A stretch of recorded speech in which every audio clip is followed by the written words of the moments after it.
petani ditanya, ini bisa panen besar ini rahasianya apa, Pak? Oh, pupuk urea, pupuk urea. Nah, Allah nomor 16. Seorang petani yang baik keimanannya, dia akan berkata, kami bisa panen besar karena izin Allah. Lah, kalau pupuknya mah pakai pupuk urea, izin Allahnya dulu, baru kemudian pupuknya nyusul. Jadi sebenarnya bukan cuma pergi ke dukun yang bisa merusak keimanan, pergi ke dokter juga bisa loh merusak keimanan. Kalau berkeyakinan bahwa dokter itulah yang memberikan sembuh, kenapa akidah saudara tidak tergelincir karenanya?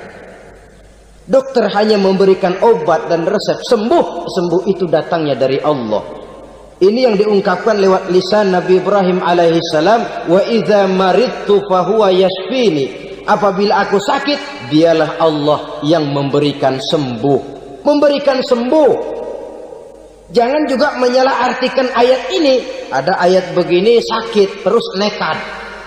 Udah nggak usah berobat dah, emang penyakit dari Tuhan, ntar waktunya baik ya baik ya.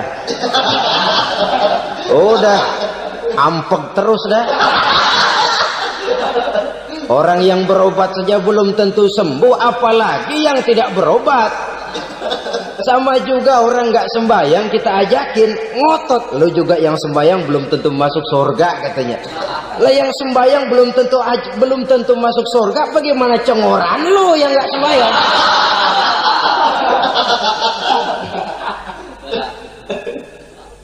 Saudara hadirin yang saya muliakan, kaum muslimin yang berbahagia. Jadi dengan demikian, maka jangan menghilangkan Allah. Kita, ajaran pokok dalam Islam adalah ajaran tentang tauhid.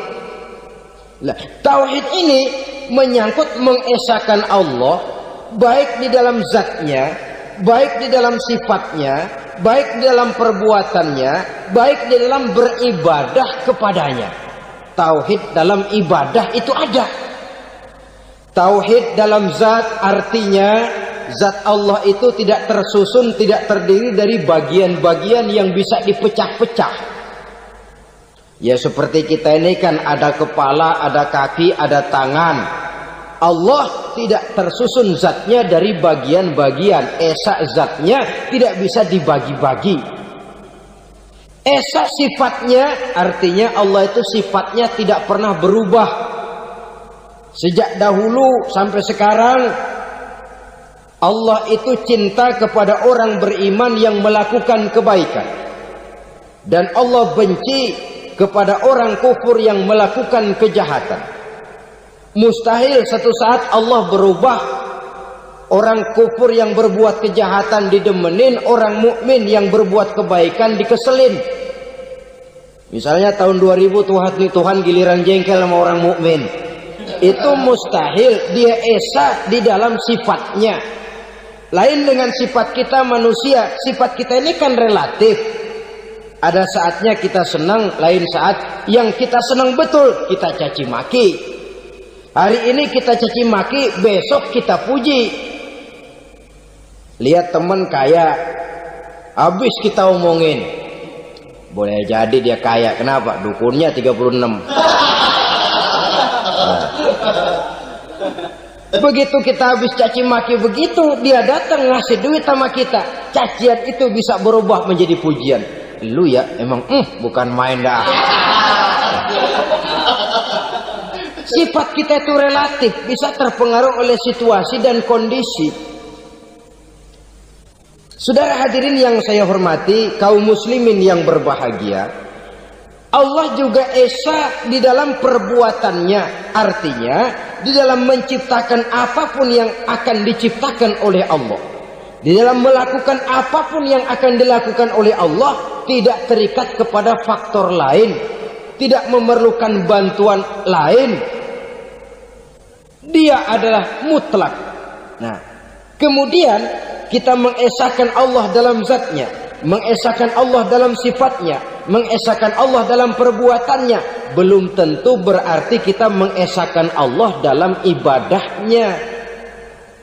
Sebab banyak Orang yang yakin betul Allah itu esa, teguh dengan pendiriannya.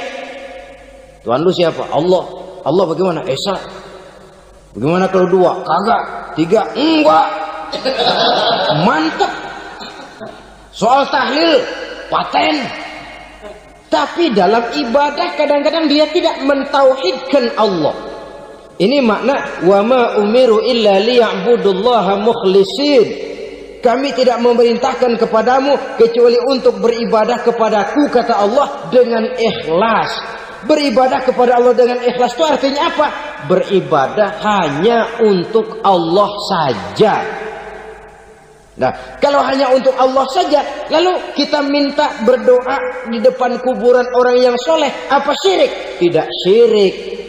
Kalau kita berkeyakinan bahwa orang tempat kita memanjatkan doa itu hanya bisa mendoakan kita dengan izin Allah. Dia sendiri tidak punya kekuasaan apa-apa. Tanpa izin Allah dia tidak bisa berbuat apa-apa. Itu tidak menyebabkan orang menjadi syirik. Sama saja dengan kalau saya berkata tadi, alhamdulillah Allah telah memberikan keistimewaan kepada batu cincin saya. Apa salahnya Allah memberikan keistimewaan kepada benda-benda mati? Allah memberikan keistimewaan kepada Hajar Aswad, benda mati. Allah memberikan keistimewaan kepada Masjidil Haram, benda mati. Allah memberikan keistimewaan kepada Ka'bah, benda mati. Orang tawaf keliling Ka'bah, sembahyang di Masjidil Haram, sujud menghadap kepada Ka'bah. Apakah jadi syirik? Tidak. Kita tidak menyembah Ka'bahnya, kita menyembah yang punya Ka'bah itu. Nah, di sini kita lihat bahwa fungsi Ka'bah hanya merupakan wasilah. Tapi kalau Allahnya kita hilangkan, jadilah kita penyembah batu. Hanya saja batu itu berbentuk 4 bernama Ka'bah. Sa'i, orang yang melaksanakan haji, lari-lari antara Safa dan Marwah, amalan apa itu? Seakan-akan kita menghormati bukit-bukit, gunung-gunung. Tapi bukan itu yang kita tuju dalam pelaksanaan sa'i itu. Yang kita tuju adalah ini perintah Allah. Allahnya yang diutamakan. Maka hal semacam ini tidak menyebabkan orang menjadi syirik dan tergelincir dari tauhid. Tapi kalau ziarah kubur dengan niat cari buntutan, cari nomor yang cocok, ini niatnya saja sudah salah. Nah, kalau berangkat dengan niat yang salah, sampai di sana saya yakin, seyakin-yakinnya amalannya pasti salah. Lah, kubur yang diziarahin bukan kubur orang soleh. Ya mana ada orang soleh ngasih kode buntut. Ada juga orang salah, bukan orang soleh itu. Kadang-kadang dia nggak tahu kuburan siapa, nongkrong aja di situ. Memang sulit, saudara-saudara. Mental ya, namanya mental. Kalau memang mental sudah mental judi, apa saja bisa dijudiin. Jadi orang nggak perlu sebenarnya pemerintah terlalu gini, nggak usah. Kembali saja kepada mental. Kalau mental memang sudah mental judi, apaan aja bisa dijudiin. Pulang tengah malam nabrak babi, babi yang keluar nih.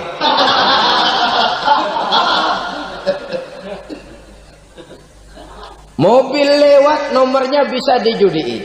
Bajai lewat, bajai bisa dijudiin. Mental.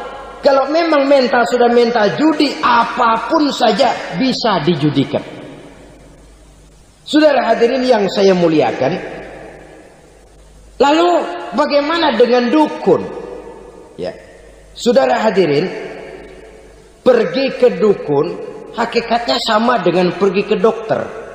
Orang berusaha melaksanakan yang namanya syariat, hakikatnya kembalikan kepada Allah. Syariatnya kita laksanakan. Tetapi, nah ini tetapi, yang pertama saudara harus tahu betul dukunnya itu bayang apa enggak, agamanya kuat apa enggak. Sebab ya tentu tidak ada dukun yang jelek, karena pada umumnya penyakit dukun itu kan nyohor. iklan lewat koleha-kolehanya. Kita bisul kecil datang, kita dukung. Ah ini si kecil kemarin bisul kayak kelapa 5 menit baik. 5 menit padahal kemarin kagak ada yang datang. Diolah sedemikian rupa supaya orang mantap. Jadi jangan asal sembarangan. Kadang-kadang lihat potongan dukunnya aja kita ngeri. Mukanya sudah kremot, nggak pernah tersentuh air wudhu. Jangankan air wudhu, mandi aja jarang. Yang kayak begini yang dipegang mati-matian, yang dipercayai habis-habisan, akan kita kemanakan tauhid kita ini? Apalagi kalau perginya sudah dengan niat mencari nomor yang jitu. Itu saya katakan lagi tadi, berangkat saja sudah dengan niat yang salah. Orang berusaha silakan. Sama juga kita ke dokter. Oleh dokter kan setelah diperiksa penyakit kita, lalu dianalisa, oh ini penyakitnya ini. Kemudian diberikan obat. Lah, obat itu kan tentu ada aturan minumnya tuh.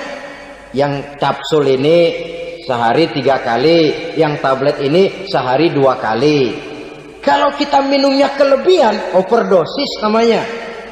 Saking pengen cepet baik, sekali minum 10 tablet. Ya memang nggak sakit-sakit lagi, tapi nggak hidup sudah. Habis. Kita pun dalam melaksanakan amalan hidup beragama begitu. Saudara datang kepada kiai, orang-orang soleh, meminta amalan, wiridan, itu jangan sampai overdosis. Tidak sesuai dengan kemampuan pribadi.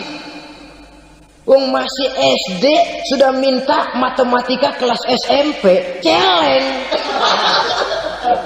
Baru SMP sudah minta diajarkan filsafat kelas perguruan tinggi, semaput. Kenapa? Daya tampungnya nggak kuat. Emang ukuran secangkir, minta di sini seember, ya luber. Lebihnya nggak cukup. Kenapa? Yang diberikan, yang diamalkan tidak sesuai dengan makomnya, tidak sesuai dengan kemampuan yang ada pada dirinya. Saudara hadirin yang saya muliakan, akhirnya apa? Mencelakakan dirinya sendiri, ngawur. Baru sembahyang seminggu udah ngaku ketemu malaikat. Oh, sembahyang ditemenin malaikat lah, sembahyang baru seminggu mulai. Itu malaikat iseng amat. Ya walaupun kalau Allah izinkan tidak mustahil, tapi kan tidak logik. Orang yang melaksanakan ibadah puluhan tahun memerlukan riyadhah dan latihan, khusyuk dan tawadhu, penuh tazallul, merendahkan diri di hadapan Allah, belum tentu mendapat karunia yang semacam itu. Saudara hadirin yang saya muliakan, jadi dengan kata lain, yang pertama, lihatlah dulu kualitas dukun yang akan saudara datangi itu. Ini kualitas black apa kualitas white, aspal apa cat putih, sehingga jangan sampai kita salah pilih. Sebab biasanya orang kalau sudah hanyut di kali, rumput pun dia pegangin. Dia tahu kalau rumput tidak akan bisa menahan bobot badannya, tapi karena posisinya posisi terjepit, rumput pun dia pegang. Ini satu gambaran psikologis betapa orang dalam keadaan panik, kepepet, kejepit, yang tidak mestinya dipegang pun akan dipegangnya juga. Walaupun dia tahu itu tidak akan bisa menahan bobot badannya, namun dipegangnya juga. Oleh karenanya, yang pertama, lihat dulu kualitas dukunnya. Yang kedua, saudara-saudara, jangan berkeyakinan bahwa dukun itulah yang memberikan permintaan saudara. Si dukun hanya bisa dengan izin Allah. Malas berusaha. Orang kalau sudah terlalu asik berkhayal, menghitung bintang di langit, malas berusaha. Kalau ada temannya kerja jadi buruh kasar, bahwa hasil yang merupakan jerih payah dan peras keringat dia, 1 minggu bergaji 10-15 ribu, diketawain. Apaan gaji lu 10 ribu 15 ribu? Entar gua nih kalau tembus 100 juta entar. Yang 10 ribu dan 15 ribu keringat orang itu dihina, itu dicela. Tetapi dia selalu menghitung, entar nih gua. Entarnya wallahu a'lam. Saudara hadirin yang saya muliakan, timbullah sikap malas. Padahal di tengah negara sedang membangun di berbagai bidang kehidupan. Maka sifat malas ini merupakan musuh kita. Baik mengejar kemiskinan, baik mengejar kebodohan dan keterbelakangan kita di sektor-sektor lainnya. Alangkah akan terganggunya roda pembangunan di negara kita ini jikalau sebagian besar rakyat dihinggapi oleh penyakit malas, yang malas ini dilatar belakangi oleh penyakit tulul amal, terlalu muluk angan-angan, yang angan-angan ini dininabobokan oleh keinginan untuk mendapatkan untung yang besar tanpa peras keringat dan banting tulang. Sasaran yang lebih jauh, dan ini yang paling kita khawatirkan, hancurnya kubu-kubu pertahanan moral daripada bangsa kita. Kita sependapat bahwa lebih penting daripada membangun jembatan adalah membangun manusia yang membangun jembatan. Bahwa lebih penting daripada mengaspal jalan raya adalah membangun mental manusia yang melaksanakan pengaspalan itu. Dengan kata lain, membangun dan mempersiapkan manusia pembangunan. Tanpa itu, maka saya merasa khawatir kalau nanti kita tidak akan sampai kepada target yang kita harapkan oleh karena kandas di tengah jalan. Saudara-saudara kaum muslimin rahimakumullah, Islam sebagai agama yang mengajarkan manusia untuk berusaha dan mengeluarkan segala kemampuan untuk melaksanakan segala usahanya itu, sangat membenci sifat malas, sangat membenci sifat tulul amal atau panjang angan-angan. Dan oleh karena judi melahirkan dua sifat itu, Islam sangat menganjurkan pengikutnya untuk menjauhi segala macam jenis perjudian, baik yang terang-terangan maupun yang dilakukan secara samar-samar, tidak ketara, judi canggih sesuai dengan canggihnya teknologi daripada manusia itu sendiri.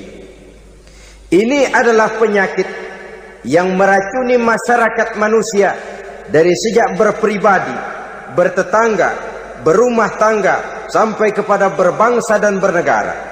Dan kasus-kasus yang timbul sudah cukup banyak, yang tidak mungkin lagi kita katakan hanya sekedar bersifat kasuistis, bersifat kasus-kasus kecil saja.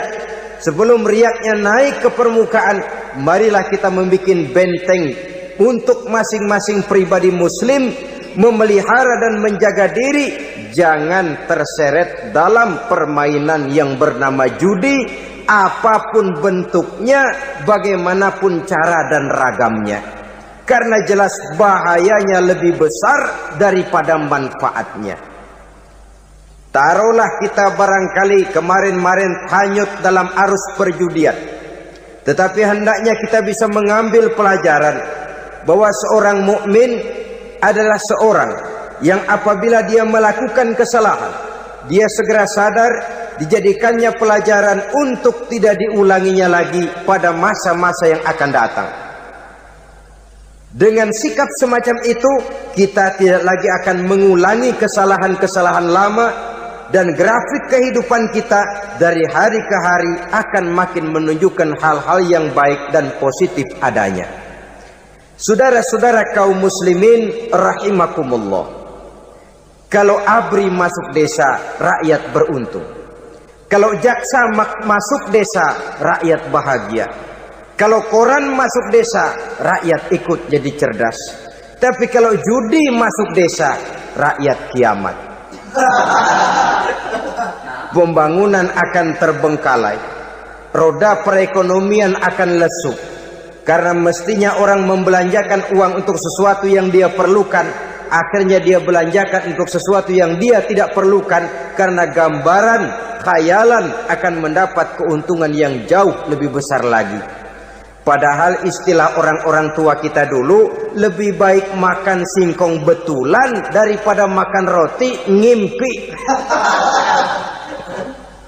Artinya uang yang 1.000, 2.000 rupiah itu lebih baik dibelikan beras, dimasak, makan bersama anak dan istri, terasa nikmat dan halalnya, ketimbang beli kertas lalu ngelamun, menghayal, menghitung yang bukan-bukan. Itu kertas dibolak madep ulon, dibolak madep mudik, diputer sana, diputer sini, akhirnya palanya ikut muter. Kira-kira apa yang cocok? Masih belum puas, kertas dilihat, orang gila ditanyain. Sudah tahu waras, orang gila yang ditanya. Masih belum puas, nanya orang gila, tidur di kuburan. Allahu Akbar. Padahal di rumahnya tempat tidurnya empuk, anget, nggak ada nyamuk. Kuburan, tidur di kuburan. Dampak-dampak negatif yang semacam ini pada gilirannya mau atau tidak mau akan menyeberang kepada garis akidah, membahayakan dan mengancam nilai-nilai tauhid yang kita miliki. Sudah kertas dibolak-balik, tidak puas, orang gila ditanya. Orang gila ditanya belum maram, tidur di kuburan. Barangkali ada bisikan. Saudara hadirin yang saya muliakan, memang walaupun wahyu sudah berhenti, tapi Allah masih memberikan ilham kepada hamba-hambanya yang dikehendakinya. Tetapi ilham itu bentuknya positif. Kalau saudara pagi-pagi berniat, tahu-tahu datang pikiran nanti malam mau ngaji, itu namanya ilham. Kalau saudara sedang merenung, tahu-tahu datang pikiran, saya mau sedekah, itu namanya ilham, bentuknya positif. Tapi kalau ngelamun, tahu-tahu datang pikiran nomor sekian sekian sekian pasang, itu bukan ilham, itu belis.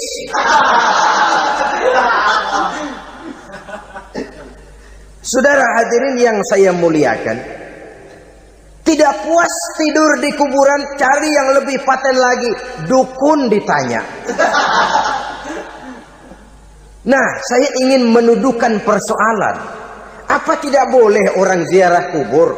Apa tidak boleh orang pergi ke dukun?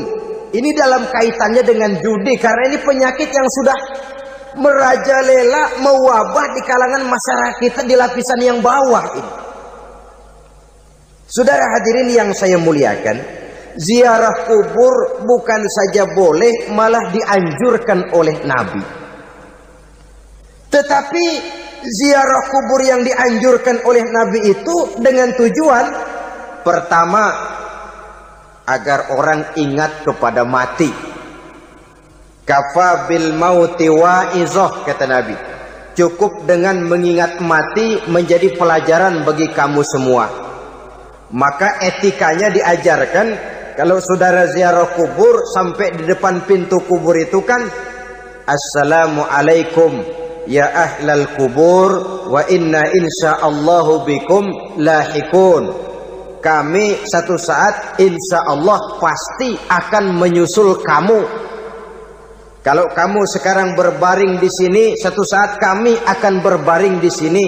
Ziarah kubur mengingatkan orang kepada mati. Orang yang ingat kepada mati, gaya hidupnya lain dengan orang yang tidak ingat mati. Nah, orang kalau nggak ingat mati, gaya hidupnya nggak terkontrol. Kalau dia berkuasa, Fir'aun. Itu nggak ingat mati. Kalau dia kaya, Korun. Sudah gambarannya nggak merupakan gambaran-gambaran yang baik. Orang yang ingat mati, dia berkuasa, dia berlaku adil. Suatu saat saya akan mati dan ini akan dimintakan pertanggungan jawab.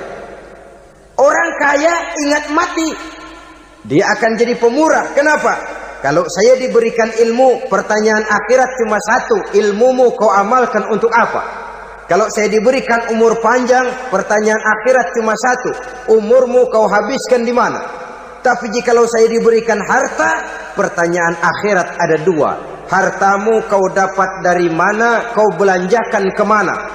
Depannya ditanya, belakangnya ditanya, dapat dari mana, dibelanjain kemana? Sebab dua-duanya berkaitan dengan kegiatan. Kadang-kadang dapatnya dari jalan yang baik, tapi keluarnya ke tempat yang tidak baik, itu pun tidak betul. Atau dapatnya dari yang tidak baik, tapi dibelanjakan untuk yang baik, itu pun tidak bisa diterima. Oleh karenanya, dengan mengingat mati, gaya hidup seseorang jadi terkontrol karenanya. Yang kedua, dianjurkan kita untuk berziarah kubur itu mendoakan orang-orang yang sudah meninggal. Mal mayyitu fi qabrihi illa kal gharikil mutaghawis, kata Nabi. Orang yang sudah meninggal itu di alam barzakhnya adalah seperti orang yang tenggelam di lautan, menunggu doa dari keluarganya yang masih hidup. Apakah itu anaknya, kemenakannya, cucunya, dan lain sebagainya. Adapun yang kalau kita ziarahi itu kuburnya orang-orang yang kita tahu merupakan orang soleh, orang yang berjiwa bersih, yang kita kenal ketakwaannya kepada Allah Subhanahu wa ta'ala, tidak ada salahnya kita bertabarruk, asal jangan dengan satu keyakinan bahwa dia secara mandiri bisa mendoakan kita. Dia hanya bisa melakukan itu hanya dengan izin Allah. Nah, umumnya orang kalau sudah ziarah ke kubur-kubur keramat itu Allahnya kelupaan. Itu yang dikhawatirkan merusak dan mengganggu akidah. Sehingga di awal-awal perkembangan Islam, Nabi pernah melarang orang ziarah kubur itu. Ini bisa kita simak dari hadis, kuntu nahaitukum an ziyaratil qabri fazuruha.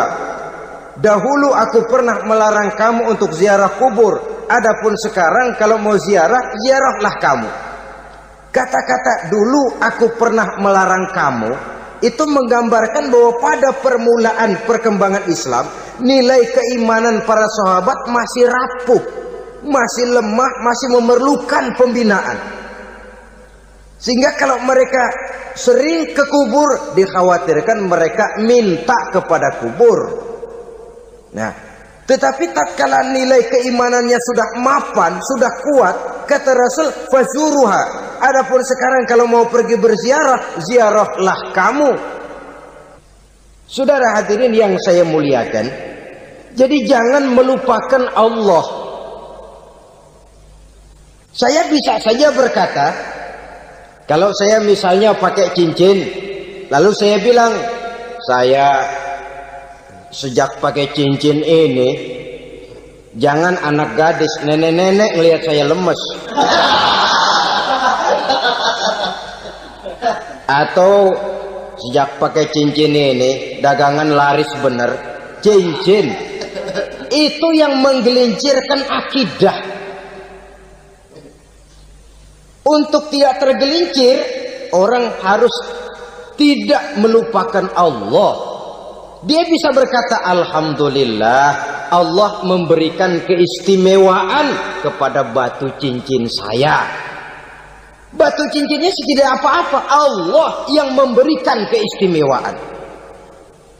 Ini dalam bentuk yang langsung. Dalam bentuk yang tidak langsung kita bisa lihat, misalnya kalau petani ditanya, oh ini bisa panen besar ini rahasianya apa Pak? Oh, pupuk urea. Pupuk urea. Nah, Allah nomor 16. Seorang petani yang baik keimanannya, dia akan berkata, kami bisa panen besar karena izin Allah. Lah, kalau pupuknya mah pakai pupuk urea, izin Allahnya dahulu, baru kemudian pupuknya nyusul. Jadi sebenarnya bukan cuma pergi ke dukun yang bisa merusak keimanan, pergi ke dokter juga bisa loh merusak keimanan. Kalau berkeyakinan bahwa dokter itulah yang memberikan sembuh, kenapa akidah saudara tidak tergelincir karenanya? Dokter hanya memberikan obat dan resep, sembuh. Sembuh itu datangnya dari Allah. Ini yang diungkapkan lewat lisan Nabi Ibrahim alaihi salam, wa idza maridtu fahuwa yashfini. Apabila aku sakit, dialah Allah yang memberikan sembuh. Memberikan sembuh. Jangan juga menyalahartikan ayat ini. Ada ayat begini sakit terus nekat. Udah nggak usah berobat dah, memang penyakit dari Tuhan, ntar waktunya baik ya baik ya. Udah ampek terus dah. Orang yang berobat saja belum tentu sembuh, apalagi yang tidak berobat. Sama juga orang nggak sembahyang kita ajakin ngotot, lo juga yang sembahyang belum tentu masuk surga katanya. Lah yang sembahyang belum tentu masuk surga, bagaimana cengoran lo yang nggak sembahyang?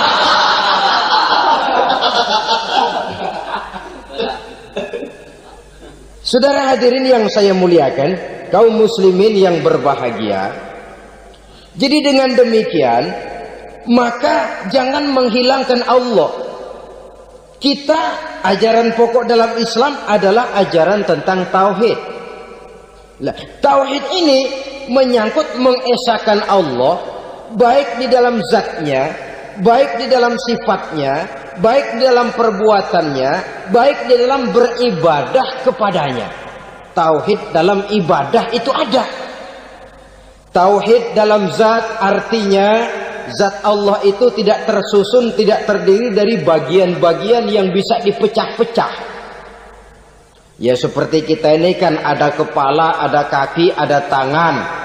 Allah tidak tersusun zatnya dari bagian-bagian. Esa zatnya tidak bisa dibagi-bagi. Esa sifatnya artinya Allah itu sifatnya tidak pernah berubah. Sejak dahulu sampai sekarang Allah itu cinta kepada orang beriman yang melakukan kebaikan.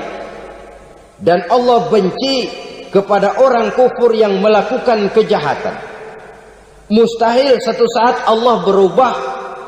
Orang kufur yang berbuat kejahatan didemenin, orang mukmin yang berbuat kebaikan dikeselin. Misalnya tahun 2000 Tuhan giliran jengkel sama orang mukmin. Itu mustahil, dia esa di dalam sifatnya.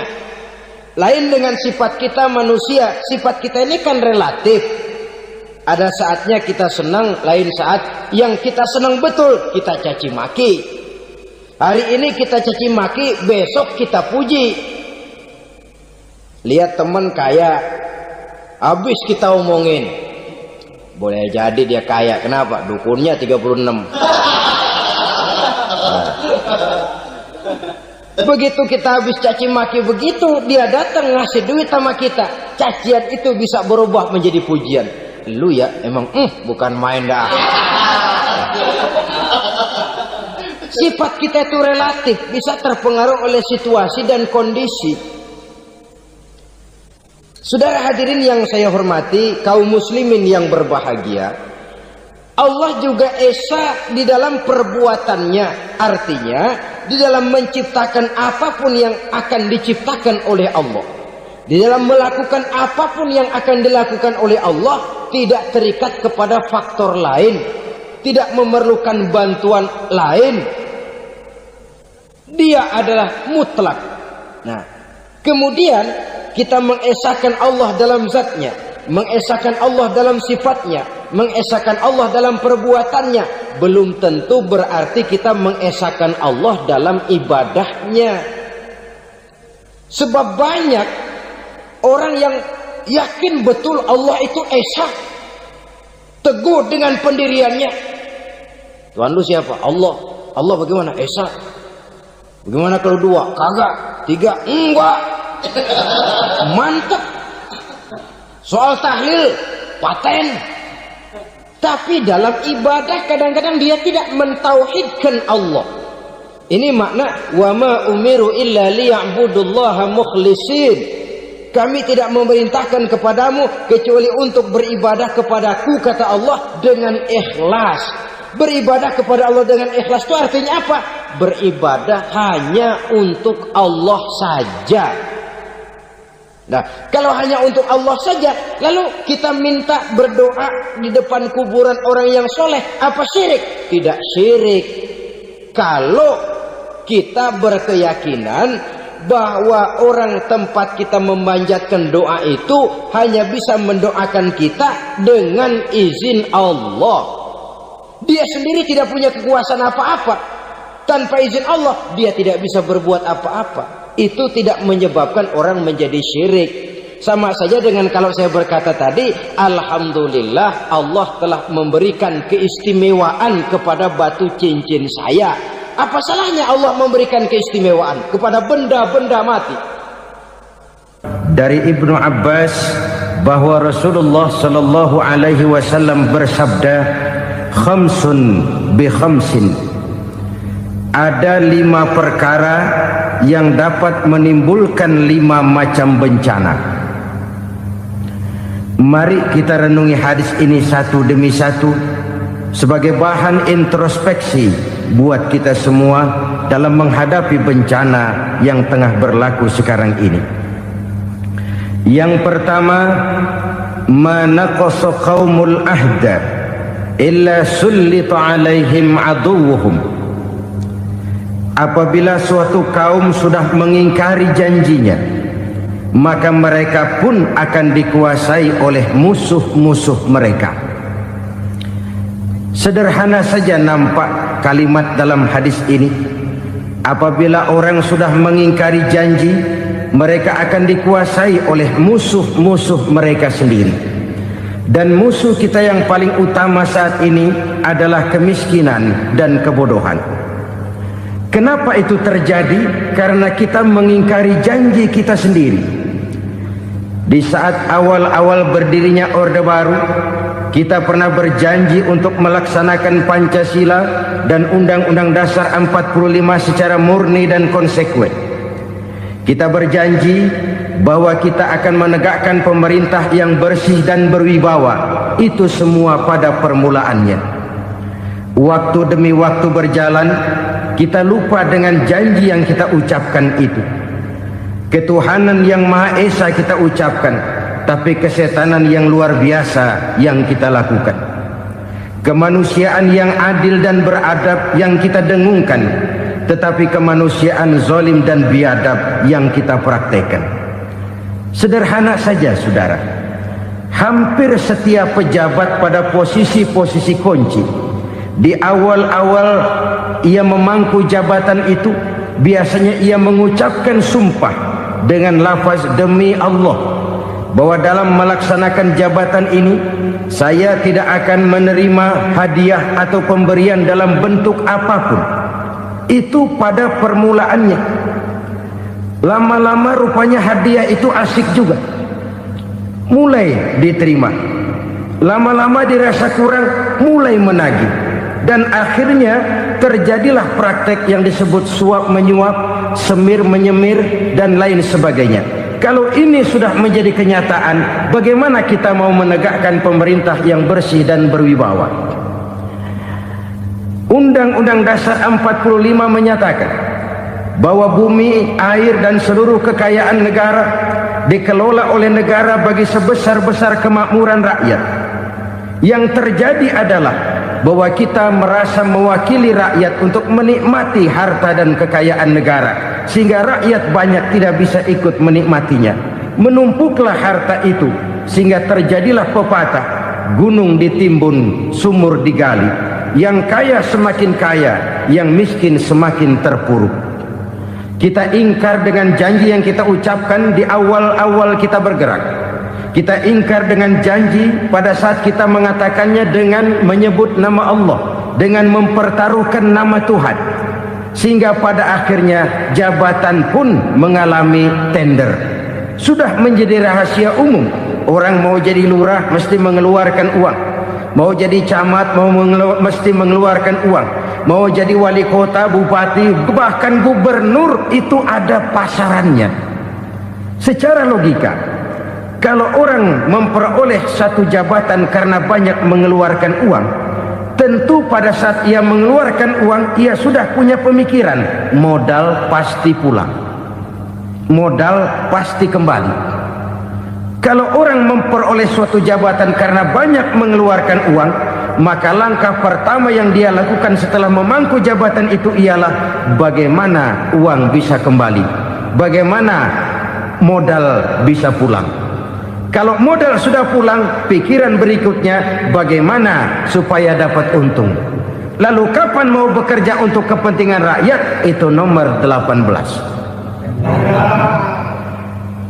Kemudian kalau ada proyek-proyek besar, pertanyaannya ialah bukan apakah proyek ini bermanfaat bagi rakyat, apakah proyek ini layak untuk diteruskan, tetapi yang jadi pertanyaan paling utama ialah bagian saya berapa duit dari proyek ini.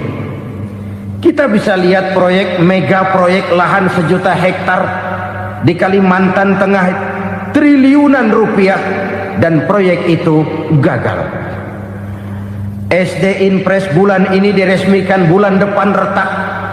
Jembatan-jembatan bulan ini gunting pita, bulan depan runtuh. Kita ingkar dengan janji. Kita berkata kita bekerja untuk kepentingan rakyat, tapi kita tidak pernah mengenal rakyat itu.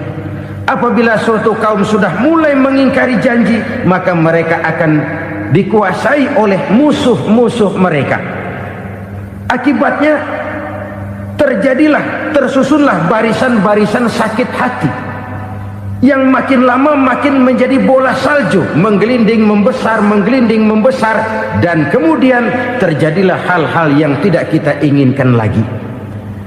Apabila suatu kaum sudah mengingkari janji, maka mereka akan dikuasai oleh musuh-musuh mereka. Ini penyebab bencana yang pertama. Kita tidak konsekuen. Tadinya kita dengan lantang teriak-teriak berantas korupsi, ganyang korupsi. Pada waktu kita belum mendapat kesempatan. Setelah kita naik punya kesempatan, rupanya korupsi enak juga dirasa. Terjadi pergeseran nilai, orang luntur, kehilangan idealisme awal. Lalu untuk menghibur-hibur diri, menutup-nutup kesalahan, kita gunakanlah pepatah bahwa tidak ada gading yang tak retak, bahwa kita harus mikul dur mendem jero. Itu semua cuma sebagai dalih agar kesalahan kita tidak dibicarakan orang lain. Padahal kita sendiri yang mengingkari janji. Kita yang keluar dari komitmen awal kita. Kita berjanji melaksanakan Pancasila dan Undang-Undang Dasar 45 dengan murni dan konsekuen. Kita berjanji untuk menegakkan pemerintah yang bersih dan berwibawa. Namun dalam kenyataannya itu tidak kita laksanakan dengan sebagaimana mestinya. Kita bergeser, kita mengalami proses degradasi, peluncuran nilai, dan akhirnya terbentuklah barisan-barisan sakit hati yang semakin lama semakin membesar itu. Kita harus introspeksi. Memang kalau zaman sedang susah, biasanya kambing hitam laris, tukang kompor gentayangan. Itu dari dulu selalu mencari kambing hitam. Karena itu kita tidak bicara orang, kita tidak bicara siapa yang salah, kita bicara sistem, dan sistem itu bisa mengena siapa saja. Kalau orang sudah mulai mengingkari janji, bergeser dari komitmen awal, itu sudah mulai ia mengalami proses peluncuran, proses degradasi. Ini penyebab yang pertama. Kita tidak lagi konsekuen bahwa bumi, air, sumber daya alam adalah milik negara, dikuasai oleh negara, digunakan bagi sebesar-besar kemakmuran rakyat.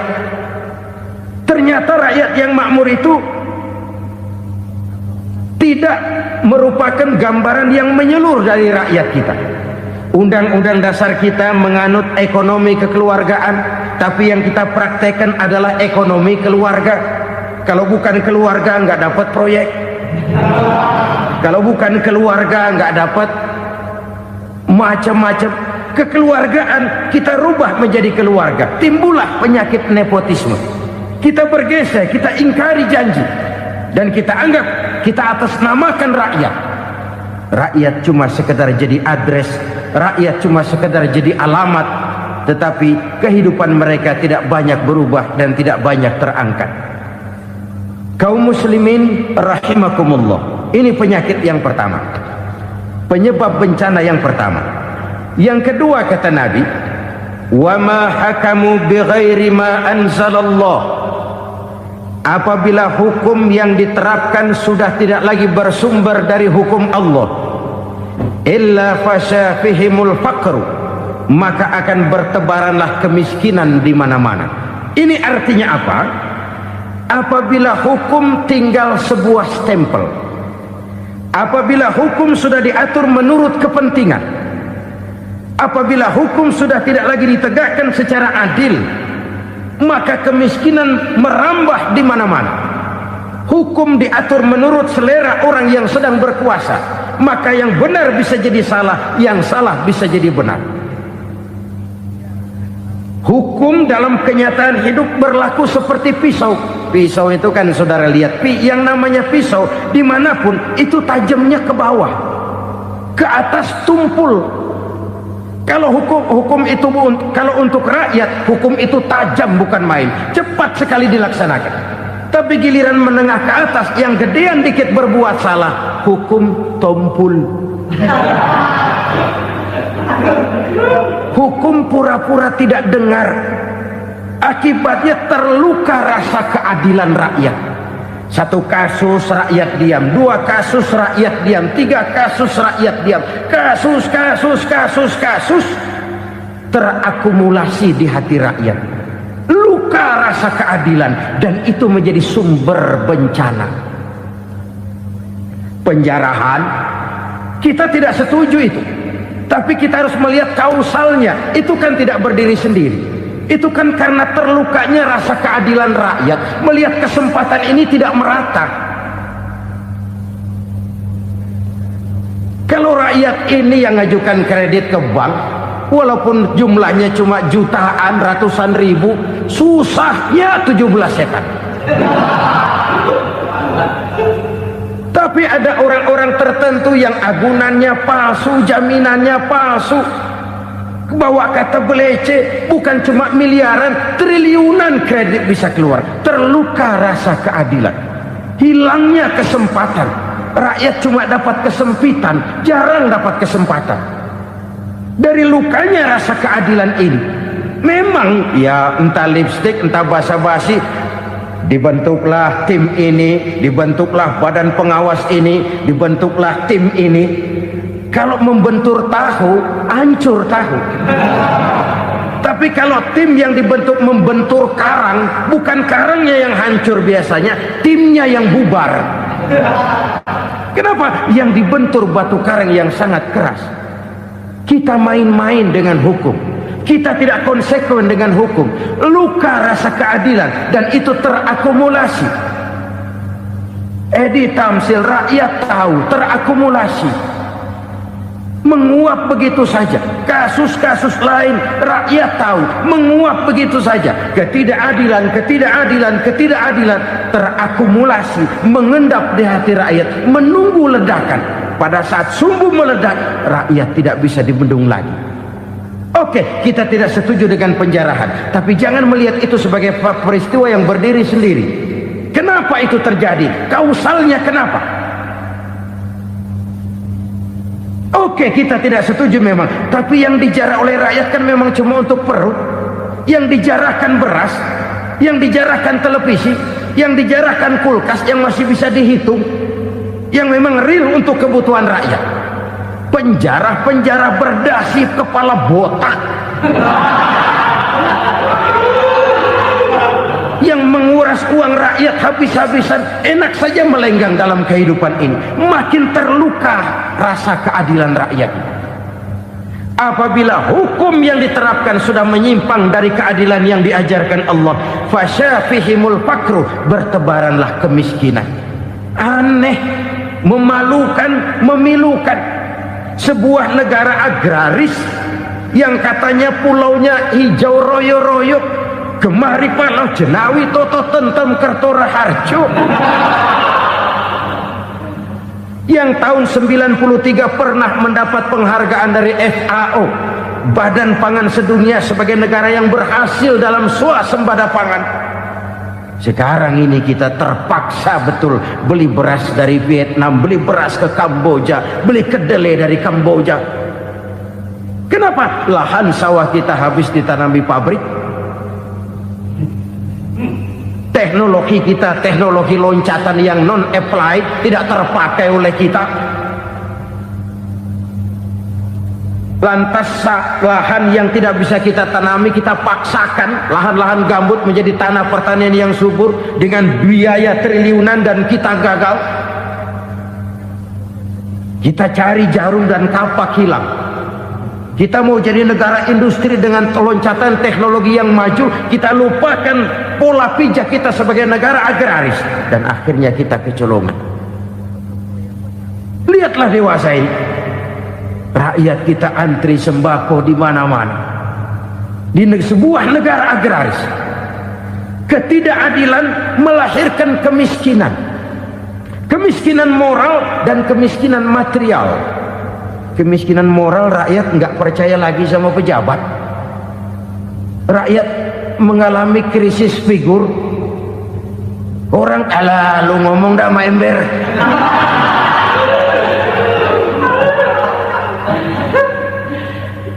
Penataran yang menghabiskan biaya miliaran itu melahirkan pejabat-pejabat korup. Pengawasan yang menghabiskan biaya miliaran itu ternyata impoten, mandul. Kemiskinan moral. Jujur saya berkata, saudara-saudara, setelah pintu reformasi dibuka, itu yang masuk memang macam-macam. Ada yang memang punya tujuan murni, konsekuen dan punya konsep. Ada yang nunggu di tikungan. Begitu mobil lewat nyamber pintu, berangkat ikut reformasi. Ada yang memanfaatkan momentum mumpung untuk nyampein unek-unek, ngerti nggak, pokoknya ngomong. Sehingga keadaan semakin rancu, kebingungan semakin menjadi-jadi, masalah yang paling urgen tidak terselesaikan. Sekarang ini orang berpikir mendingan jadi pala ular daripada jadi buntut macan. Buntut macan memang hebat macan, tapi kalau buntutnya cuma ugel-ugel di belakang buat apa? Mendingan jadi pala ular, kecil juga nyaplok. Artinya ya biar kecil juga kalau punya partai kan gagah. Lalu rame-rame bikin partai kayak bikin arisan. Orang makin mengalami dislokasi. Semua mau jadi pahlawan, semua mau nomor satu, semua ngomong. Iya kalau bidangnya, kalau bukan makin rancu. Marilah lewat kesempatan ini saya mengajak kita untuk tahu diri. Biarkan politisi ngomong politik, biarkan ekonom menata ekonomi, biarkan praktisi bicara soal hukum, biarkan rakyat munajat, istighfar, mohon pertolongan Allah. Tahu diri kita. Kalau memang ayam, kukuruyuk aja dah. Kalau memang kucing, ayo ngeong. Kalau kambing, silahkan ngembe. Udah tahu ayam, ngeong bunyinya. Suaranya palas, orang nggak ngerti, bingung, makin menjadi-jadi. Ibarat kesebelasan sepak bola bangsa kita sekarang ini, rame-rame mau bikin gol, kiper ikut nyerang sekarang. Memilukan dan bahkan memalukan. Wa ma hakamu bighairi ma anzalallah illa fasha fihimul fakru. Kalau hukum yang diterapkan sudah menyimpang dari keadilan yang diajarkan Allah, bertebaranlah kemiskinan di mana-mana. Coba sekarang ini yang punya duit bingung, apalagi yang kagak punya duit. Yang pengusaha gede ngeluh, apalagi yang pengusaha pas-pasan. Yang kagak punya beras, yang punya beras saja masih bingung, apalagi yang nggak punya beras. Ini sudah demikian merata. Dulu kita kagum mendengar konglomerat kelas buadak. kelas-kelas yang seakan-akan cuma ada dalam khayalan mereka, punya kekayaan miliaran dolar, triliunan, sudahlah seolah-olah nggak terjangkau sama kita. Weh, ternyata yang gede-gede itu juga gede utangnya. Dan rontok satu demi satu. Ternyata rakyat selama ini cuma dialamatkan, cuma dijadikan address. Rakyat yang tidak banyak ngerti persoalan ini harus menanggung hidup ini begini berat, harus menanggung beban hidup ini begini tinggi, daya beli semakin lemah, semakin terpuruk dan terpuruk, sedang keadaan belum juga banyak berubah. Yang hutang sama luar negeri itu kan bukan rakyat kecil, Ciano. Yang banyak nyimpen dolar juga kan Ciano. Rakyat kecil bocah kampung mah jangankan nyimpen dolar, ngelihat juga tumben. Kemana kita mesti bercermin? Sekali lagi saya mengatakan maaf, kita tidak bermaksud mencari kambing hitam. Karena itu kita tidak bicara orang, kita bicara sistem, kita bicara keadaan. Beginilah yang dikatakan Nabi, penyebab timbulnya bencana, hukum yang ditegakkan tidak lagi berorientasi kepada keadilan, tapi berorientasi kepada kepentingan. Akhirnya bentuk hukum seperti pisau, tajam ke bawah, tumpul ke atas. Hukum cuma buat rakyat kecil, tetapi kelompok menengah ke atas kadang-kadang kebal dari perlakuan hukum. Maka bertebaranlah kemiskinan. Iya, kemiskinan moral berupa lukanya rasa keadilan. Kalau rasa keadilan terluka, orang kan nunggu kesempatan, saudara. Iya, dia nggak bisa ngomong, iya dia nggak sanggup action, iya dia nggak bisa tunjuk rasa, tapi hatinya kan kapan ada kesempatan, kapan ada waktu, tunggu. Hatinya mesti begitu, sehingga begitu ada kesempatan terjadilah hal-hal yang tidak terhindarkan. Dan itu ekses, bukan reformasi. Jangan seperti sebuah dialog saya dengan seorang abang beca. Saya bertanya, bang, ya, abang tahu nggak reformasi? Tahu. Ustaz, apa? Pembakaran. Terus penjarahan. Lalu perkosaan. Itu reformasi. Itu yang saya lihat. Nah, itu yang dia lihat. Saya tentu tidak menyalahkan abang beca kita, karena memang itu yang dia lihat dan sejauh itu wawasannya. Tapi ini indikasi bahwa banyak rakyat kita yang belum bisa menggunakan kebebasan secara bertanggung jawab. Padahal kebebasan tanpa tanggung jawab tirani. Sebuah contoh gampang-gampangan. Saya beli radio, saya setel di kamar saya, lalu saya bilang, ini radio gue. Yang beli gue, pakai duit gue setel di kamar gue, sekeras-kerasnya, gak ada urusan sama orang lain. Itu kata saya. Tetapi tetangga saya sebelah rumah kan boleh juga ngomong begitu. Kata tetangga saya, ini mata gue, yang ngantuk gue tidur di kamar gue, kenapa suara radio lu nyampe kemari? Artinya apa ini? Kebebasan saya nyetel radio dibatasi oleh kebebasan tetangga saya yang mau tidur. Tidak ada kebebasan mutlak. Kebebasan mutlak tanpa tanggung jawab kembali akan melahirkan tirani, kembali akan melahirkan pemaksaan kehendak. Dan itu lagi-lagi bukan demokrasi. Saudara-saudara kaum muslimin rahimakumullah. Ini penyakit yang kedua, lukanya rasa keadilan, terutama di kalangan rakyat kecil. Itu mengendap menjadi akumulasi dan menunggu giliran kapan bisa dimuntahkan. Dengan kata lain, rakyatnya udah banyak banget makan yang perutnya jadi enak, nyelam. Kapan nunggu muntahnya? Udah begini banyak akumulasi yang mereka pendam di perut ini, sehingga ketika terjadi kesempatan itu sudah tidak terkendalikan lagi. Kita out of control. Saya tidak mentolerir sikap-sikap kekerasan, Bahkan saya lebih cenderung bahwa kalau di rumah kita banyak tikusnya, tikusnya saja racuni, jangan rumah dibakar. Bahwa ada korupsi, iya. Ada kolusi, memang. Ada nepotisme, tentu. Tetapi tikusnya saja racuni. Jangan rumah dibakar. Masa mau ngusir tikus bakar rumah? Tikusnya lari, tikusnya selamat, rumahnya ewes-ewes.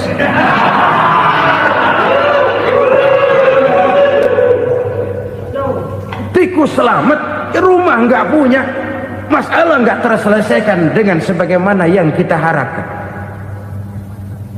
Kita sepakat ini negara hukum, dan di hadapan hukum semua manusia itu sama. Itu prinsip yang diajarkan Allah. Al-musawat bainan nas fi takalifil ahkam. Semua manusia sama dalam berhadapan dekat dengan hukum Allah Subhanahu wa taala. Kalau hukum sudah pandang bulu, itu jelas yang enak yang banyak bulunya. Siapa yang banyak bulunya? Monyet. Kalau hukum pandang bulu, monyet keenakan.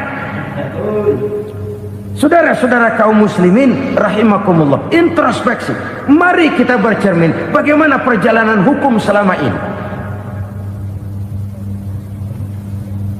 Kalau introspeksi ini kita temukan, lalu ada upaya untuk memperbaiki diri. Jangan menggunakan tak ada gading yang tak retak, mikul duwul mendem jero untuk menutup-nutupi kesalahan orang. Padahal kesalahan itu sedemikian besar. Padahal rakyat kita tiap hari antri sembako. Ada yang sehari sekali makan, ada yang makan sudah bercampur tiwul, ada yang nasi sudah dicampur pisang, balik jadi orok lagi. Macam-macam upaya rakyat untuk menangsal perut ini. Lalu rakyat ditenang-tenangkan, lebih baik puasa Senin Kemis sambil menghadapi krisis ekonomi. Kenapa rakyat yang disuruh puasa? Kenapa bukan pejabatnya yang puasa lebih dulu untuk kemakmuran rakyat? Kalau rakyat yang memang perutnya udah gepeng disuruh puasa, makin krempeng perutnya. Artinya pejabat harus punya sense of politics. Ya, tidak, puasa itu kan tidak cuma Senin Kemis saja. Puasa itu puasa perasaan, puasa menghargai perasaan yang sedang kondisi yang sedang dihadapi oleh rakyat. Bagaimana rakyat yang tengah antri sembako melihat pejabatnya lewat dengan mobil yang harganya sampai 1 miliar. Oh, inilah pemimpin saya. Luka lagi rasa keadilannya. Kita tidak tenggang rasa. Puasa dalam artian itu pun akan menolong menegakkan semangat kebersamaan, membentuk semangat kebersamaan. Orang kalau sudah terlalu asik berkhayal, menghitung bintang di langit, malas berusaha. Kalau ada temannya kerja jadi buruh kasar, bawa hasil yang merupakan jerih payah dan peras keringat dia, 1 minggu bergaji 10-15 ribu, diketawain. Apaan gaji lu 10 ribu 15 ribu? Entar gua nih kalau ketembus 100 juta entar. Yang 10 ribu dan 15 ribu keringat orang itu dihina, itu dicela. Tetapi dia selalu menghitung, entar nih gua. Entarnya wallahu a'lam. Saudara hadirin yang saya muliakan, timbullah sikap malas. Padahal di tengah negara sedang membangun di berbagai bidang kehidupan. Maka sifat malas ini merupakan musuh kita. Baik mengejar kemiskinan, baik mengejar kebodohan dan keterbelakangan kita di sektor-sektor lainnya. Alangkah akan terganggunya roda pembangunan di negara kita ini jikalau sebagian besar rakyat dihinggapi oleh penyakit malas, yang malas ini dilatar belakangi oleh penyakit tulul amal, terlalu muluk angan-angan, yang angan-angan ini dininabobokan oleh keinginan untuk mendapatkan untung yang besar tanpa peras keringat dan banting tulang. Sasaran yang lebih jauh, dan ini yang paling kita khawatirkan, hancurnya kubu-kubu pertahanan moral daripada bangsa kita. Kita sependapat bahwa lebih penting daripada membangun jembatan adalah membangun manusia yang membangun jembatan. Bahwa lebih penting daripada mengaspal jalan raya adalah membangun mental manusia yang melaksanakan pengaspalan itu. Dengan kata lain, membangun dan mempersiapkan manusia pembangunan. Tanpa itu, maka saya merasa khawatir kalau nanti kita tidak akan sampai kepada target yang kita harapkan oleh karena kandas di tengah jalan. Saudara-saudara kaum muslimin rahimakumullah, Islam sebagai agama yang mengajarkan manusia untuk berusaha dan mengeluarkan segala kemampuan untuk melaksanakan segala usahanya itu, sangat membenci sifat malas, sangat membenci sifat tulul amal atau panjang angan-angan. Dan oleh karena judi melahirkan dua sifat itu, Islam sangat menganjurkan pengikutnya untuk menjauhi segala macam jenis perjudian, baik yang terang-terangan maupun yang dilakukan secara samar-samar, tidak ketara, judi canggih sesuai dengan canggihnya teknologi daripada manusia itu sendiri.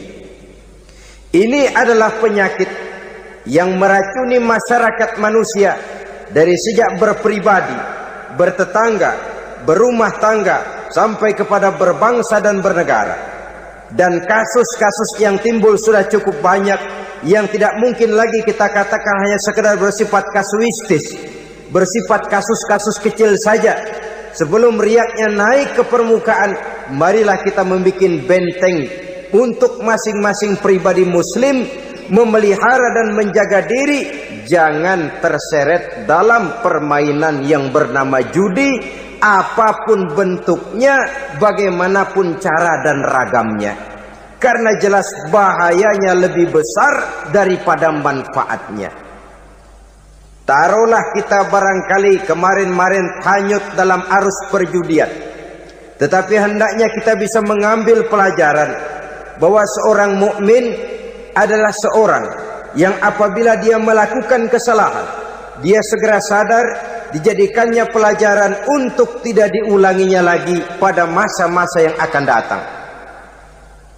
Dengan sikap semacam itu, kita tidak lagi akan mengulangi kesalahan-kesalahan lama, dan grafik kehidupan kita dari hari ke hari akan makin menunjukkan hal-hal yang baik dan positif adanya.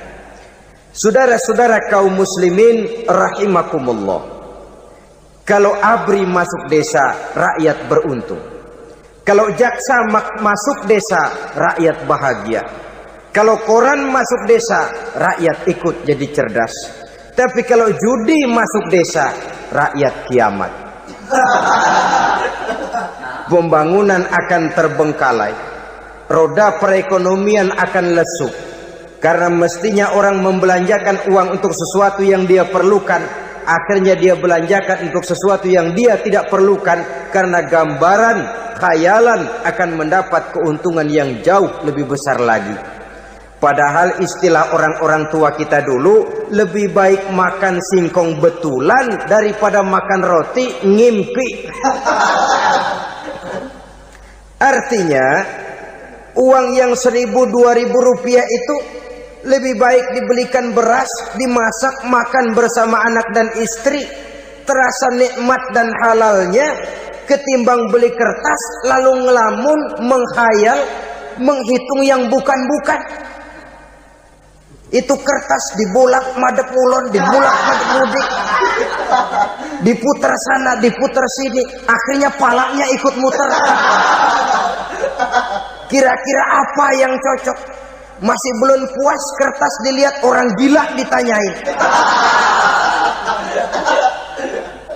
Sudah tahu waras, orang gila yang ditanya. Masih belum puas nanya orang gila tidur di kuburan. Allahu Akbar. Padahal di rumahnya tempat tidurnya empuk, anget, nggak ada nyamuk. Kuburan, tidur di kuburan. Dampak-dampak negatif yang semacam ini pada gilirannya mau atau tidak mau akan menyeberang kepada garis akidah, membahayakan dan mengancam nilai-nilai tauhid yang kita miliki. Sudah kertas dibolak-balik, tidak puas, orang gila ditanya. Orang gila ditanya belum maram, tidur di kuburan. Barangkali ada bisikan. Saudara hadirin yang saya muliakan, memang walaupun wahyu sudah berhenti, tapi Allah masih memberikan ilham kepada hamba-hambanya yang dikehendakinya. Tetapi ilham itu bentuknya positif. Kalau saudara pagi-pagi berniat, tahu-tahu datang pikiran nanti malam mau ngaji, itu namanya ilham. Kalau saudara sedang merenung, tahu-tahu datang pikiran, saya mau sedekah, itu namanya ilham, bentuknya positif. Tapi kalau ngelamun, tahu-tahu datang pikiran nomor sekian pasang, itu bukan ilham, itu belis.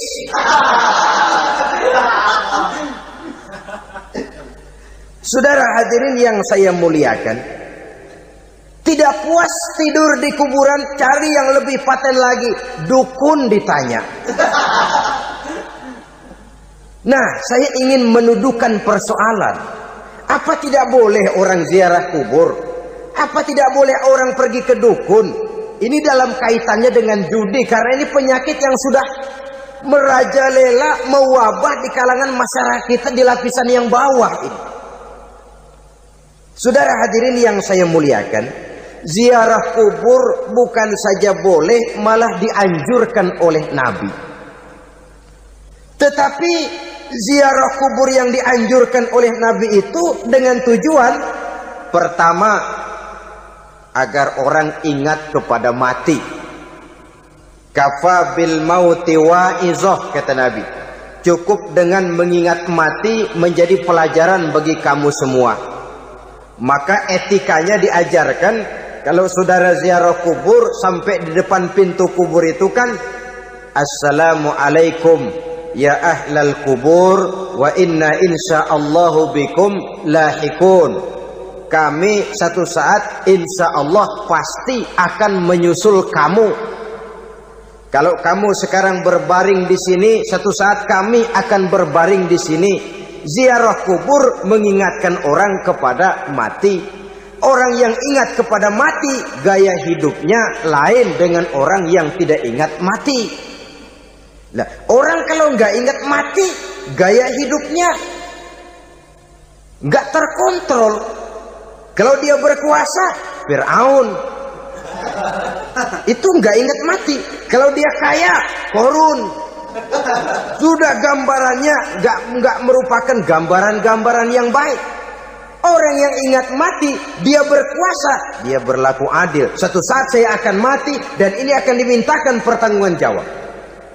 Orang kaya ingat mati, dia akan jadi pemurah. Kenapa?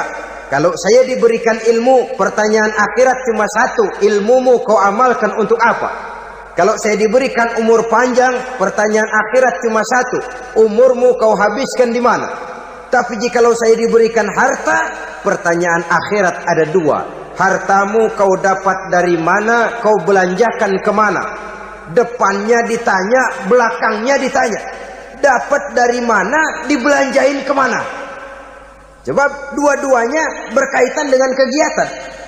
Kadang-kadang dapatnya dari jalan yang baik, tapi keluarnya ke tempat yang tidak baik, itu pun tidak betul. Atau dapatnya dari yang tidak baik, tapi dibelanjakan untuk yang baik, itu pun tidak bisa diterima. Oleh karenanya, dengan mengingat mati, gaya hidup seseorang jadi terkontrol karenanya. Yang kedua, dianjurkan kita untuk berziarah kubur itu mendoakan orang-orang yang sudah meninggal. Mal mayyitu fi qabrihi illa kal gharikil mutaghawis, kata Nabi. Orang yang sudah meninggal itu di alam barzakhnya adalah seperti orang yang tenggelam di lautan. menunggu doa dari keluarganya yang masih hidup. Apakah itu anaknya, kemenakannya, cucunya, dan lain sebagainya. Adapun yang kalau kita ziarahi itu kuburnya orang-orang yang kita tahu merupakan orang soleh, orang yang berjiwa bersih, yang kita kenal ketakwaannya kepada Allah Subhanahu wa ta'ala, tidak ada salahnya kita bertabarruk, asal jangan dengan satu keyakinan bahwa dia secara mandiri bisa mendoakan kita. Dia hanya bisa melakukan itu hanya dengan izin Allah. Nah, umumnya orang kalau sudah ziarah ke kubur-kubur keramat itu Allahnya kelupaan. Itu yang dikhawatirkan merusak dan mengganggu akidah. Sehingga di awal-awal perkembangan Islam, Nabi pernah melarang orang ziarah kubur itu. Ini bisa kita simak dari hadis, kuntu nahaitukum an ziyaratil qabri fazuruha. Dahulu aku pernah melarang kamu untuk ziarah kubur. Adapun sekarang kalau mau ziarah, ziarahlah kamu. Kata-kata dulu aku pernah melarang kamu itu menggambarkan bahwa pada permulaan perkembangan Islam, nilai keimanan para sahabat masih rapuh, masih lemah, masih memerlukan pembinaan. Sehingga kalau mereka sering ke kubur, dikhawatirkan mereka minta kepada kubur. Nah, tetapi tatkala nilai keimanannya sudah mapan, sudah kuat, kata Rasul, fazuruha. Adapun sekarang kalau mau pergi berziarah, ziarahlah kamu. Saudara hadirin yang saya muliakan, jadi jangan melupakan Allah. Saya bisa saja berkata, kalau saya misalnya pakai cincin, lalu saya bilang, saya sejak pakai cincin ini, jangan anak gadis, nenek-nenek ngelihat saya lemes. Atau sejak pakai cincin ini, dagangan laris bener. Cincin itu yang menggelincirkan akidah. Untuk tidak tergelincir, orang harus tidak melupakan Allah. Dia bisa berkata, alhamdulillah, Allah memberikan keistimewaan kepada batu cincin saya. Batu cincinnya tidak apa-apa, Allah yang memberikan keistimewaan. Ini dalam bentuk yang langsung. Dalam bentuk yang tidak langsung kita bisa lihat, misalnya kalau petani ditanya, ini bisa panen besar ini rahasianya apa, Pak? Oh, pupuk urea, pupuk urea. Nah, Allah nomor 16. Seorang petani yang baik keimanannya, dia akan berkata, kami bisa panen besar karena izin Allah. Lah, kalau pupuknya mah pakai pupuk urea, izin Allahnya dulu, baru kemudian pupuknya nyusul. Jadi sebenarnya bukan cuma pergi ke dukun yang bisa merusak keimanan, pergi ke dokter juga bisa loh merusak keimanan. Kalau berkeyakinan bahwa dokter itulah yang memberikan sembuh, kenapa akidah saudara tidak tergelincir karenanya? Dokter hanya memberikan obat dan resep, sembuh itu datangnya dari Allah. Ini yang diungkapkan lewat lisan Nabi Ibrahim alaihissalam, wa idza maridtu fahuwa yashfini. Apabila aku sakit, dialah Allah yang memberikan sembuh. Memberikan sembuh. Jangan juga menyalahartikan ayat ini. Ada ayat begini sakit, terus nekat. Udah nggak usah berobat dah, emang penyakit dari Tuhan, ntar waktunya baik ya baik ya. Udah, ampek terus dah. Orang yang berobat saja belum tentu sembuh, apalagi yang tidak berobat. Sama juga orang nggak sembahyang kita ajakin ngotot, lu juga yang sembahyang belum tentu masuk surga katanya. Lah yang sembahyang belum tentu masuk surga, bagaimana cengoran lu yang nggak sembahyang?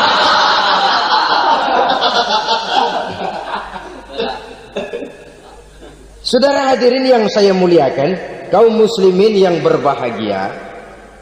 Jadi dengan demikian, maka jangan menghilangkan Allah. Kita ajaran pokok dalam Islam adalah ajaran tentang tauhid. Nah, tauhid ini menyangkut mengesahkan Allah, baik di dalam zatnya, baik di dalam sifatnya, baik di dalam perbuatannya, baik di dalam beribadah kepadanya. Tauhid dalam ibadah itu ada. Tauhid dalam zat artinya zat Allah itu tidak tersusun, tidak terdiri dari bagian-bagian yang bisa dipecah-pecah. Ya seperti kita ini kan ada kepala, ada kaki, ada tangan. Allah tidak tersusun zatnya dari bagian-bagian. Esa zatnya tidak bisa dibagi-bagi. Esa sifatnya artinya Allah itu sifatnya tidak pernah berubah. Sejak dahulu sampai sekarang Allah itu cinta kepada orang beriman yang melakukan kebaikan. Dan Allah benci kepada orang kufur yang melakukan kejahatan. Mustahil satu saat Allah berubah. Orang kufur yang berbuat kejahatan didemenin, orang mukmin yang berbuat kebaikan dikeselin. Misalnya tahun 2000 Tuhan giliran jengkel sama orang mukmin. Itu mustahil, dia esa di dalam sifatnya. Lain dengan sifat kita manusia. Sifat kita ini kan relatif. Ada saatnya kita senang, lain saat yang kita senang betul kita caci maki. Hari ini kita caci maki, besok kita puji. Lihat teman kaya, habis kita omongin. Boleh jadi dia kaya, kenapa? Dukunnya 36. Nah. Begitu kita habis caci maki begitu, dia datang ngasih duit sama kita. Cacian itu bisa berubah menjadi pujian. Lu ya emang bukan main dah. Sifat kita itu relatif, bisa terpengaruh oleh situasi dan kondisi. Saudara hadirin yang saya hormati, kaum muslimin yang berbahagia, Allah juga esa di dalam perbuatannya. Artinya di dalam menciptakan apapun yang akan diciptakan oleh Allah, di dalam melakukan apapun yang akan dilakukan oleh Allah, tidak terikat kepada faktor lain, tidak memerlukan bantuan lain. Dia adalah mutlak. Nah, kemudian kita mengesahkan Allah dalam zatnya, mengesahkan Allah dalam sifatnya, mengesahkan Allah dalam perbuatannya. Belum tentu berarti kita mengesahkan Allah dalam ibadahnya. Sebab banyak orang yang yakin betul Allah itu esa, teguh dengan pendiriannya. Tuhan lu siapa? Allah. Allah bagaimana? Esa. Bagaimana kalau dua? Kagak. Tiga? Enggak. Mantap. Soal tahlil paten. Tapi dalam ibadah kadang-kadang dia tidak mentauhidkan Allah. Ini makna wa ma umiru illa liya'budullaha mukhlisin. Kami tidak memerintahkan kepadamu kecuali untuk beribadah kepadaku, kata Allah, dengan ikhlas. Beribadah kepada Allah dengan ikhlas itu artinya apa? Beribadah hanya untuk Allah saja. Nah, kalau hanya untuk Allah saja, lalu kita minta berdoa di depan kuburan orang yang soleh, apa syirik? Tidak syirik.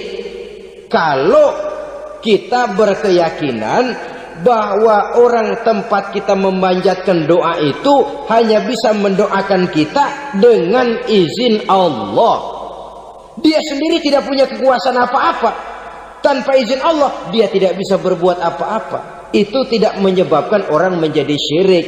Sama saja dengan kalau saya berkata tadi, alhamdulillah Allah telah memberikan keistimewaan kepada batu cincin saya.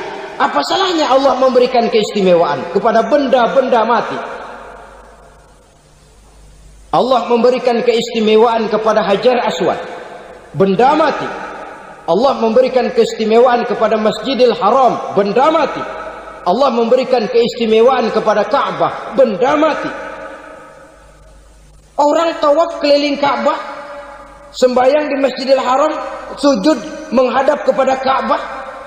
Apakah jadi syirik? Tidak. Kita tidak menyembah Ka'bahnya, kita menyembah yang punya Ka'bah itu. Nah, di sini kita lihat bahwa fungsi Ka'bah hanya merupakan wasilah. Tapi kalau Allahnya kita hilangkan, jadilah kita penyembah batu. Hanya saja batu itu berbentuk 4 bernama Ka'bah. Sa'i, orang yang melaksanakan haji, lari-lari antara Safa dan Marwah, amalan apa itu? Seakan-akan kita menghormati bukit-bukit, gunung-gunung. Tapi bukan itu yang kita tuju dalam pelaksanaan sa'i itu. Yang kita tuju adalah ini perintah Allah. Allahnya yang diutamakan. Maka hal semacam ini tidak menyebabkan orang menjadi syirik dan tergelincir dari tauhid. Tapi kalau ziarah kubur dengan niat cari buntutan, cari nomor yang cocok, ini niatnya saja sudah salah. Nah, kalau berangkat dengan niat yang salah, sampai di sana saya yakin, seyakin-yakinnya amalannya pasti salah. Lah, kubur yang diziarahin bukan kubur orang soleh. Ya mana ada orang soleh ngasih kode buntut. Ada juga orang salah, bukan orang soleh itu.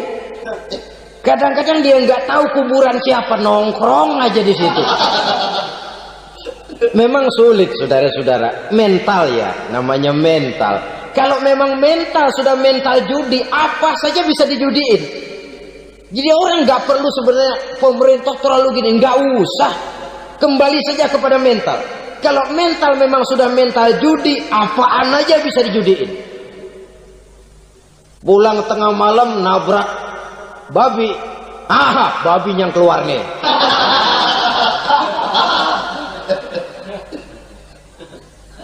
Mobil lewat, nomornya bisa dijudiin. Bajai lewat, bajai bisa dijudiin. Mental.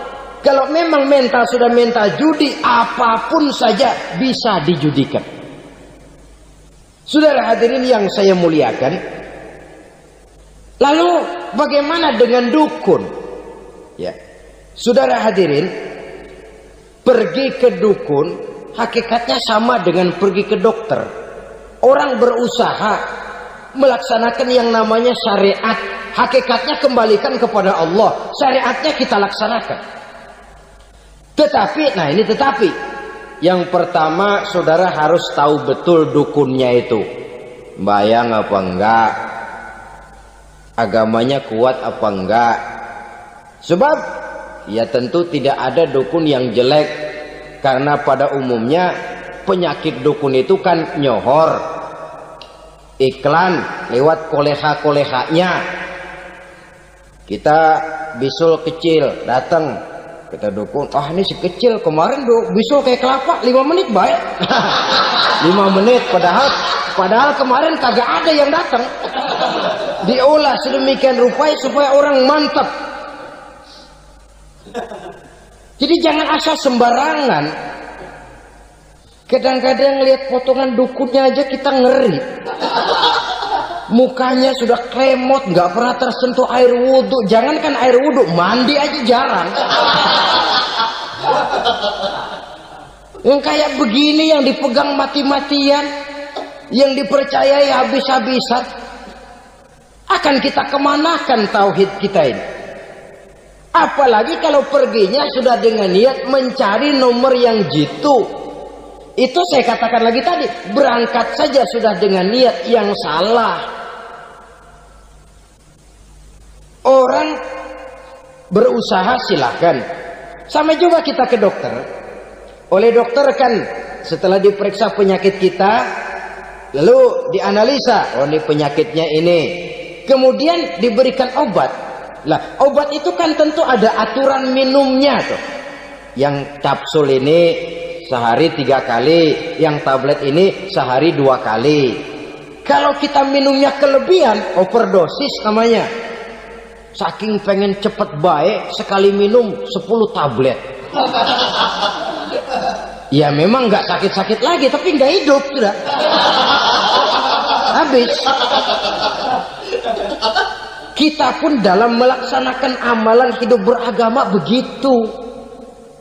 Saudara datang kepada kiai, orang-orang soleh, meminta amalan, wiridan, itu jangan sampai overdosis. Tidak sesuai dengan kemampuan pribadi. Wong masih SD sudah minta matematika kelas SMP, celeng. Baru SMP sudah minta diajarkan filsafat kelas perguruan tinggi, semaput. Kenapa? Daya tampungnya nggak kuat. Emang ukuran secangkir, minta di sini seember, ya luber. Lebihnya nggak cukup. Kenapa? Yang diberikan, yang diamalkan tidak sesuai dengan makomnya, tidak sesuai dengan kemampuan yang ada pada dirinya. Saudara hadirin yang saya muliakan, akhirnya apa? Mencelakakan dirinya sendiri, ngawur. Baru sembahyang seminggu udah ngaku ketemu malaikat. Sembahyang ditemenin malaikat lah, sembahyang baru seminggu mulai tuh malaikat iseng amat. Ya walaupun kalau Allah izinkan tidak mustahil, tapi kan tidak logik. Orang yang melaksanakan ibadah puluhan tahun memerlukan riyadhah dan latihan, khusyuk dan tawadhu, penuh tazallul, merendahkan diri di hadapan Allah, belum tentu mendapat karunia yang semacam itu. Saudara hadirin yang saya muliakan, jadi dengan kata lain, yang pertama, lihatlah dulu kualitas dukun yang akan saudara datangi itu. Ini kualitas black apa kualitas white, aspal apa cat putih. Sehingga jangan sampai kita salah pilih. Sebab biasanya orang kalau sudah hanyut di kali, rumput pun dia pegangin. Dia tahu kalau rumput tidak akan bisa menahan bobot badannya, tapi karena posisinya posisi terjepit, rumput pun dia pegang. Ini satu gambaran psikologis betapa orang dalam keadaan panik, kepepet, kejepit, yang tidak mestinya dipegang pun akan dipegangnya juga. Walaupun dia tahu itu tidak akan bisa menahan bobot badannya, namun dipegangnya juga. Oleh karenanya, yang pertama, lihat dulu kualitas dukunnya. Yang kedua, saudara-saudara, jangan berkeyakinan bahwa dukun itulah yang memberikan permintaan saudara. Si dukun hanya bisa dengan izin Allah. Malas berusaha. Orang kalau sudah terlalu asik berkhayal, menghitung bintang di langit, malas berusaha. Kalau ada temannya kerja jadi buruh kasar, bawa hasil yang merupakan jeripaya dan peras keringat dia, satu minggu bergaji 10-15 ribu, diketawain. Apaan gaji lu 10 ribu 15 ribu? Entar gua nih kalau tembus 100 juta entar. Yang 10.000 dan 15.000 keringat orang itu dihina, itu dicela. Tetapi dia selalu menghitung, entar nih gua. Entarnya wallahu a'lam. Saudara hadirin yang saya muliakan, timbullah sikap malas. Padahal di tengah negara sedang membangun di berbagai bidang kehidupan. Maka sifat malas ini merupakan musuh kita. Baik mengejar kemiskinan, baik mengejar kebodohan dan keterbelakangan kita di sektor-sektor lainnya.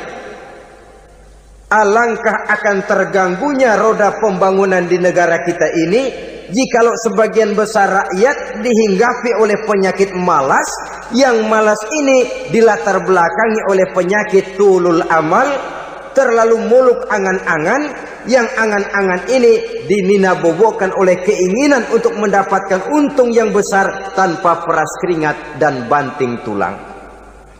Sasaran yang lebih jauh, dan ini yang paling kita khawatirkan, hancurnya kubu-kubu pertahanan moral daripada bangsa kita. Kita sependapat bahwa lebih penting daripada membangun jembatan adalah membangun manusia yang membangun jembatan. Bahwa lebih penting daripada mengaspal jalan raya adalah membangun mental manusia yang melaksanakan pengaspalan itu. Dengan kata lain, membangun dan mempersiapkan manusia pembangunan. Tanpa itu, maka saya merasa khawatir kalau nanti kita tidak akan sampai kepada target yang kita harapkan oleh karena kandas di tengah jalan.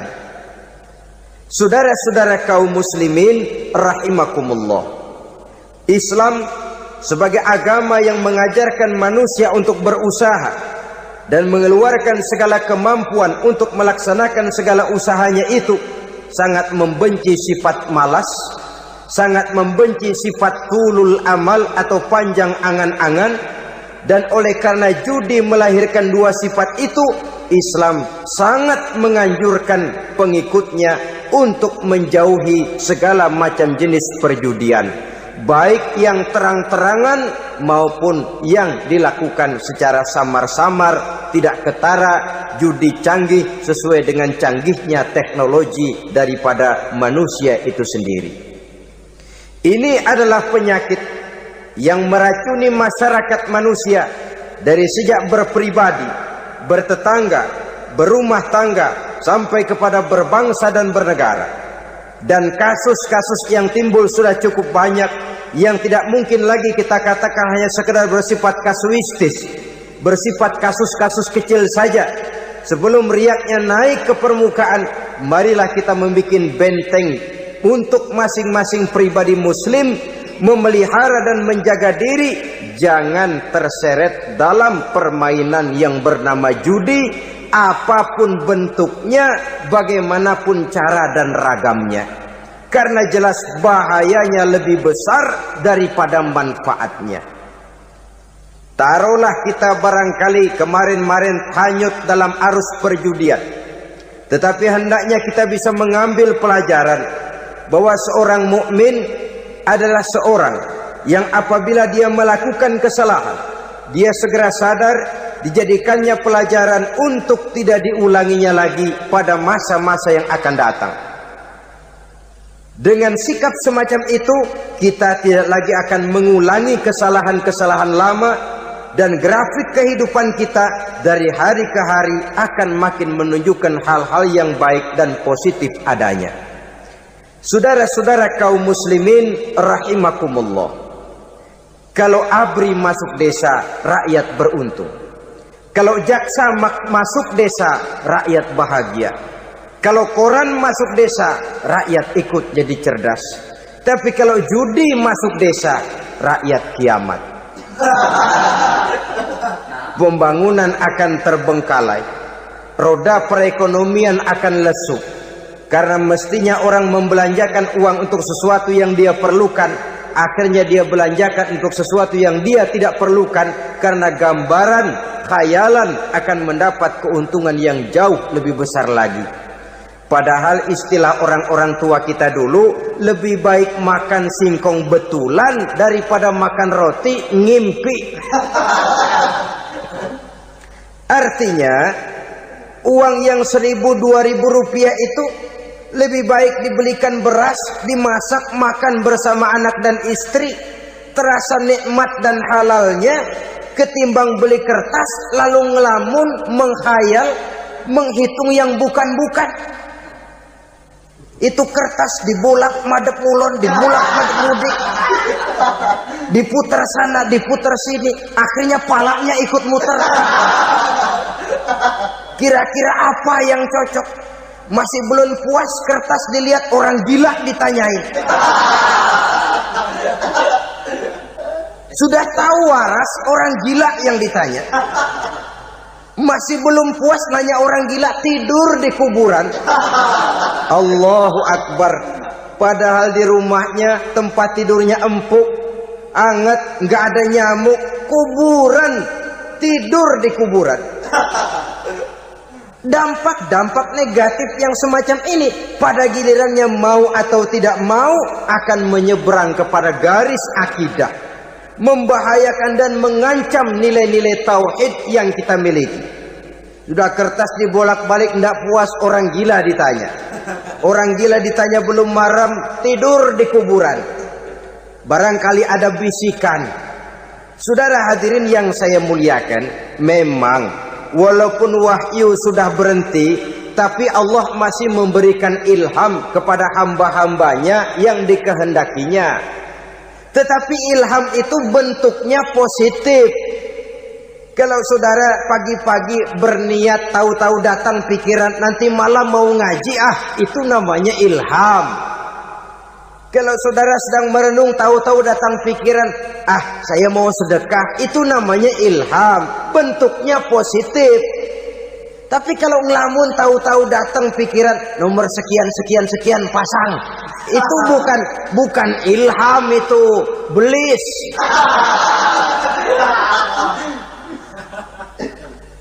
Saudara hadirin yang saya muliakan, tidak puas tidur di kuburan, cari yang lebih paten lagi, dukun ditanya. Nah, saya ingin menuduhkan persoalan. Apa tidak boleh orang ziarah kubur? Apa tidak boleh orang pergi ke dukun? Ini dalam kaitannya dengan judi, karena ini penyakit yang sudah merajalela, mewabah di kalangan masyarakat kita di lapisan yang bawah ini. Saudara hadirin yang saya muliakan, ziarah kubur bukan saja boleh, malah dianjurkan oleh Nabi. Tetapi ziarah kubur yang dianjurkan oleh Nabi itu dengan tujuan pertama, agar orang ingat kepada mati. Kafa bil mauti wa'izah, kata Nabi. Cukup dengan mengingat mati menjadi pelajaran bagi kamu semua. Maka etikanya diajarkan, kalau saudara ziarah kubur, sampai di depan pintu kubur itu kan, Assalamualaikum ya ahlal kubur wa inna insyaallahu bikum lahikun. Kami satu saat insya Allah pasti akan menyusul kamu. Kalau kamu sekarang berbaring di sini, satu saat kami akan berbaring di sini. Ziarah kubur mengingatkan orang kepada mati. Orang yang ingat kepada mati, gaya hidupnya lain dengan orang yang tidak ingat mati. Nah, orang kalau nggak ingat mati, gaya hidupnya nggak terkontrol. Kalau dia berkuasa, Fir'aun itu nggak ingat mati. Kalau